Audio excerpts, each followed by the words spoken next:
नमस्कार, आप देख रहे हैं सी न्यूज भारत और मैं हूं आपके साथ आकांक्षा यादव। वक्त हो चुका है न्यूज आवर का। रुक करेंगे इस वक्त की खास खबर की तरफ। जब कोविड दौर में सारी दुनिया घरों में कैद थी तो प्रकृति शांति का संदेश दे रही थी। इस बीच की नभचर की जीवन शैली कैसी थी, एक पेंटिंग के जरिए समझा जा सकता है। राजधानी में आर्ट एग्जीबिशन के जरिए प्रोफेसर उमेश कुमार सक्सेना ने प्रकृति व पक्षियों के जीवन शैली पर आधारित ग्राफ बनाया, जो कि सराका संस्था द्वारा इसे दर्शाया गया है। इस मौके पर यूपी सरकार के प्रवक्ता व कैबिनेट मंत्री सिद्धार्थनाथ सिंह ने इस आर्ट एग्जीबिशन का शुभारंभ किया। सिद्धार्थनाथ सिंह ने कहा कि यह एक अद्भुत दृश्य है जो कि हमारे प्रकृति को दर्शाता है। इसके अलावा जब मानव जीवन के स्वभाव की वजह से प्रकृति पर बुरा असर पड़ा है तो प्रकृति किस तरह से बदला लेती है, इसको भी इस आर्ट के जरिए दर्शाया गया है, जो कि एक अच्छा कदम है। इस मौके पर सिद्धार्थनाथ सिंह ने मायावती को लेकर बयान देते हुए कहा कि मायावती को व बीएसपी को यह निर्णय कर लेना चाहिए कि वह किस जाति के पीछे भाग रहे हैं। क्या उनका दलित और अब नहीं रहा जो कि ब्राह्मणों को साधने में जुटी हैं। बसपा यह निर्णय लेकर बता दें, क्योंकि भारतीय जनता पार्टी सबका साथ सबका विकास के नारे के साथ सबको साथ लेकर चलने वाली पार्टी है। सिद्धार्थनाथ सिंह ने कहा कि सपा सरकार और बसपा सरकार में कितने किसानों का लाभ हुआ और सपा बसपा दोनों सरकारों से अधिक किसानों को लाभ पहुंचाया है। समय में जहां सब लोग घर पे बैठे थे, आपने उस समय का बहुत अच्छा सदुपयोग किया है, क्या कहेंगे? देखिए, मैं चित्रकार हूँ और सदैव से मेरा काम चित्र बनाना रहता है, वो चाहे बंद कमरे हों या बंद घर हों। ये वो वैसा पीरियड था जब हम घरों में कैद थे और कुछ कर नहीं सकते थे, तो मैं रोज़ाना पक्षियों को दाने देता था, पानी पिलाता था, तो मुझे लगता था ये मुझसे ज़्यादा अच्छे हैं और कुछ हमने ज़रूर गड़बड़ की है कि हमारे मुंह बंद कर दिए गए हैं। तो वो भावनाएं मेरे अंदर थी, तो हमने फिर करीब इसमें 300 चित्र बनाए और बहुत आप देखिए कितने मज़े से उड़ते हैं, ना इनको किसी कपड़े की ज़रूरत है, ना किसी तरह के आभूषण की ज़रूरत है, स्वतः बहुत अच्छे हैं।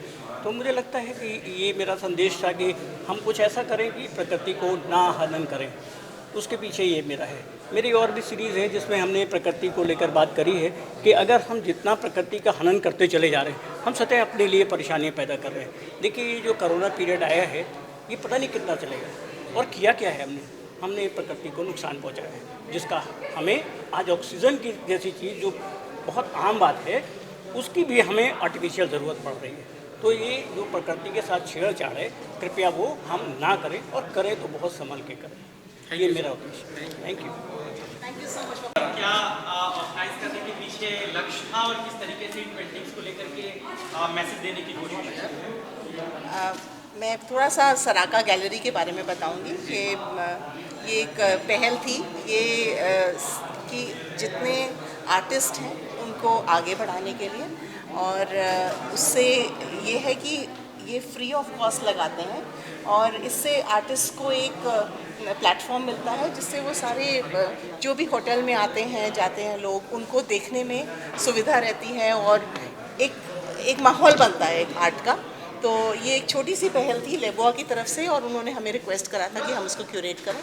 तो उसी सीरीज़ में ये आज एक और एग्जीबिशन है आर्टिस्ट उमेश सक्सेना जी की। एंड जनरली हम बहुत यंग आर्टिस्ट को रखते हैं, लेकिन sir is a very seasoned artist और बहुत सीनियर आर्टिस्ट हैं। But it's a honour today for सराका कि आज उन्होंने अपने एग्जिबिट्स यहाँ पर लगाने दिए हमें, एंड ये हमारे लिए बहुत बड़ा आशीर्वाद है। एंड सर बताएंगे पेंटिंग्स के बारे में थोड़ा सा। जी, अच्छी पेंटिंग लगी हुई है, क्या कहेंगे? नहीं, एक सुंदर एग्जीबिशन है और नवचार के माध्यम से हो रहा है, और इसके लिए मैं विशेष रूप से जो यहाँ के आर्टिस्ट हैं उनको, उमेश जी, उनको मैं बहुत ही हृदय से एक प्रकार से धन्यवाद देता हूँ कि आपने इतनी सुंदर पेंटिंग और जो भी कोरोना काल के अंदर बनाई आपने, ये सही माने में दर्शाता है कि जो नेचर है, जो प्रकृति का है, उसके अंदर कितने सुंदर लोग बैठे हुए हैं, हम ही नहीं समझ पाए। और जो पीछे मेरे एक पेंटिंग है वो स्वयं दर्शाती है कि किस प्रकार से जो प्रकृति है उसके साथ इंसान जब खेल खिलवाड़ करता है तो वो किस प्रकार से चीख चीख के चिल्लाती है, और कोरोना महामारी उसी का एक उदाहरण भी है। तो मैं उनको बहुत बहुत बधाई देता हूँ, मिसेस सहगल को बहुत बहुत बधाई देता हूँ कि इस पेंटिंग को, इतनी सुंदर आर्ट को हम लोग के बीच में लेकर आए। 2022 चुनाव का आगाज बीएसपी कर चुकी है। आज उसने अयोध्या में ब्राह्मण सम्मेलन से शुरुआत किया है और ये 7 जिलों में लगातार चलेगा। सर क्या कहेंगे? नहीं, मायावती जी को अब निर्णय कर लेना चाहिए और बीएसपी को निर्णय करना चाहिए वो किस जाति के पीछे भाग रहे हैं। तो क्या जो कहते थे कि उनके दलित समाज, उनका वोट बैंक उसको छोड़ दिया है और अब ब्राह्मण समाज के पीछे भाग रहे हैं, तो निर्णय करके बता दें, क्योंकि भारतीय जनता पार्टी जो है वो सबका साथ, सबका विकास और सबको साथ लेकर उनके विश्वास के साथ चलने वाली पार्टी है। जी, आज मायावती ने सर एक ट्वीट किया है सुबह सुबह। उन्होंने कहा कि सेशन चल रहा है, इसी मानसून सेशन में तीनों जो काले कानून उसको रद्द कर देना चाहिए, किसान जैसे बैठे हैं। क्या कहेंगे सर? देखिए, अब वो राजनीति कर रहे हैं, मगर मायावती जी ये तो बताएं कि आपके कार्यकाल और समाजवादी पार्टी के कार्यकाल में जितनी खरीद एमएसपी पे हुई है, क्या हमने आप दोनों को मिला के 4 साल में ज़्यादा किया है या नहीं किया है? इसको चैलेंज कर लें तो फिर आपसे हम बहस करने को तैयार हैं कि रद्द होना चाहिए या नहीं होना चाहिए। Thank you. लखनऊ से सी न्यूज़ संवाददाता फरीदुल हसन की रिपोर्ट। फिलहाल के लिए न्यूज़ आवर में बस इतना ही। देश और दुनिया की तमाम बड़ी खबरों के लिए देखते रहें सी न्यूज़ भारत।